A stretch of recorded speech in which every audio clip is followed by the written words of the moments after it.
answer to the question of what is advertising going to look like in 2020, I think we have to start fundamentally with advertisers. What do advertisers look like? Without advertisers, obviously, there's no advertising. I think it's very instructive to really think about where they all came from. What are the business strategies that they've pursued for the last number of decades, some of them for over 100 years, and whether or not those business strategies are still relevant to the 21st century, and how those strategies might be changing. And of course, if their strategies change, then we as agencies will have to change as well. I really believe that almost the entire Fortune 500, even though they were completely different industries, really followed two business strategies that unfolded in the 20th century. And the first one is the idea of horizontal integration. So every single company, if you go back far enough in time, they all started with one product or one invention. And they grew with that one product. That one product would take hold in the marketplace, would resonate with consumers. But the way that they really drove growth was that they expanded horizontally. They kept adding products and brands to a portfolio to eventually dominate a category. And you can tell this story through just about any Fortune 500 company.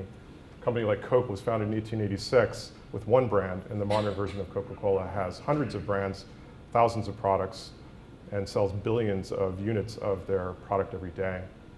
Now, there are some consequences of following this strategy for decades. It's where you are today, sitting in 2013, where all of these companies, through the process of horizontal integration, have proliferated to the point where almost all of them are completely commoditized in the categories in which they operate. And in fact, all of our clients report that they're having the same problem, that here in the mature markets like the United States, Western Europe, getting even low single-digit growth for a company like Coca-Cola is incredibly challenging. And in fact, the strategy would have come to a crashing halt long ago if it weren't for the fact that they could take these massive portfolios of brands and move them into emerging markets. That's been a theme of a lot of the conversations today. Almost all of the growth of the Fortune 500 companies, the mature ones, is coming from the emerging markets like China and India. And here in the more developed markets like the US and Western Europe, they're faced with this problem of commoditization. Now, agencies, we were the partners because every one of these new products, every one of these new brands was a new scope of work for some agency, because the formula for growth was to create these new things horizontally and then primarily leverage mass media as the vehicle of awareness. And really, that's what was happening. Mass media was driving awareness for these new inventions, and that was leading to consumer sales. But all of our clients are telling us that this formula is no longer working for them. And I think we all talk about the consumer being in control, being the problem. I actually believe that's not the problem. That's one of the problems. But the real problem is the problem of commoditization, which very few people talk about.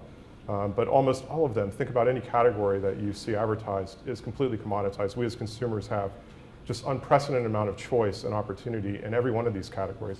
And it's very difficult to grow in that kind of an environment. So that led to the second strategy of the Fortune 500, and that's the idea of vertical integration. So if you can't grow your top line, your revenue, what you do is you look to control your bottom line. And every one of the Fortune 500 went through more and more steps to become more and more vertically integrated, to have more and more control of their supply chains. And we as agencies felt the sting of this every time we got involved with a procurement organization inside of one of our clients that was looking to tighten up the business practices to lower cost. So these really are the history of business in the 20th century. We could tell the story of any company that we might have as a client through the lens of these two trends.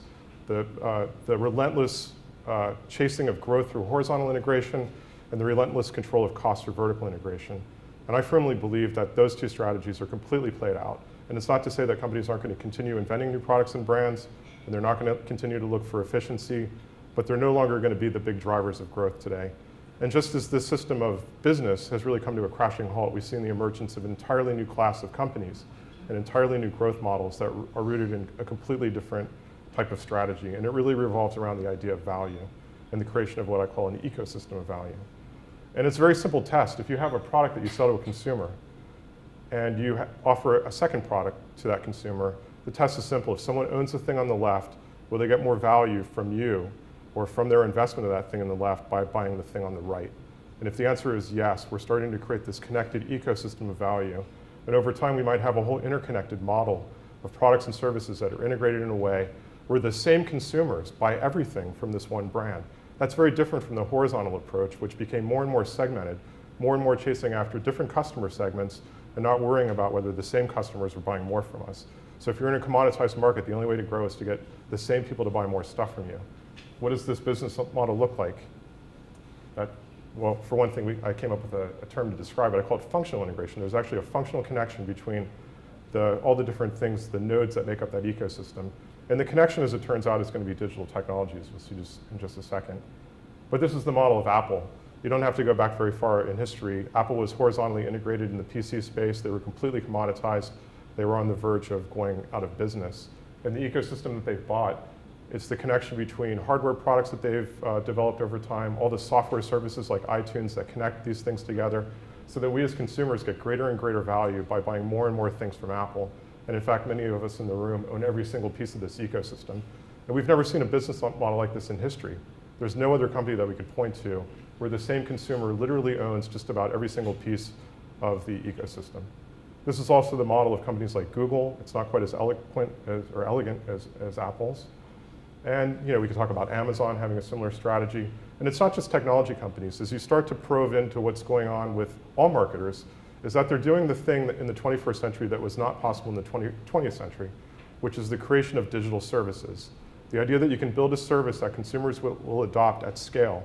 You build it once and millions of them can all use it simultaneously, I believe is going to be the battleground of the 21st century.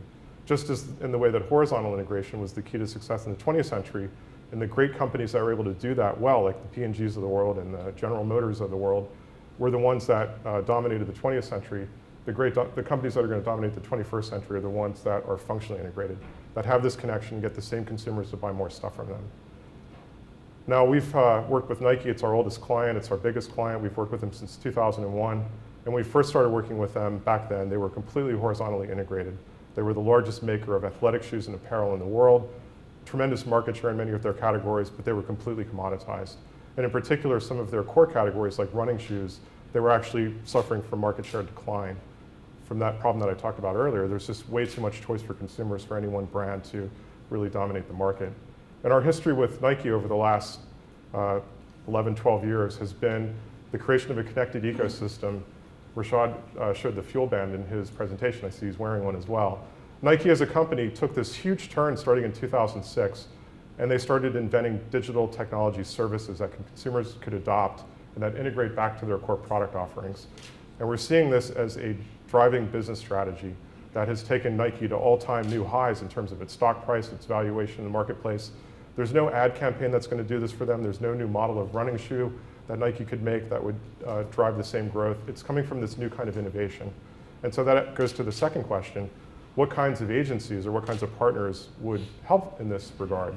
Because it's not really so much about making ads. In fact, when you have these digital services, advertising almost becomes irrelevant. We have someone from Foursquare here. How many millions of people use Foursquare now? 33 million. 33 million. Have any of us ever seen an ad for Foursquare? Of course not. The way that we all found out about Foursquare is through social sharing. As people adopted these things, they share with other people, and it spreads virally. So it's completely changing the paradigm. If you have this interconnection of product and service, and in fact the service relationship that you have with consumers is now becoming the primary awareness vehicle, that's raising a completely new model for agencies. I'm not even sure if agency describes it. We view ourselves as a partner that can help companies become functionally integrated, but most of what we do has nothing to do with advertising. We're helping invent these new digital services, and we're figuring out ways to integrate them into these broader ecosystems where they become aware the marketing is really built into the product. There is no need for an ad campaign for any of this stuff. It's all through the fact that these things are completely integrated with other media channels like Facebook and Twitter, and the sharing that happens inside of them.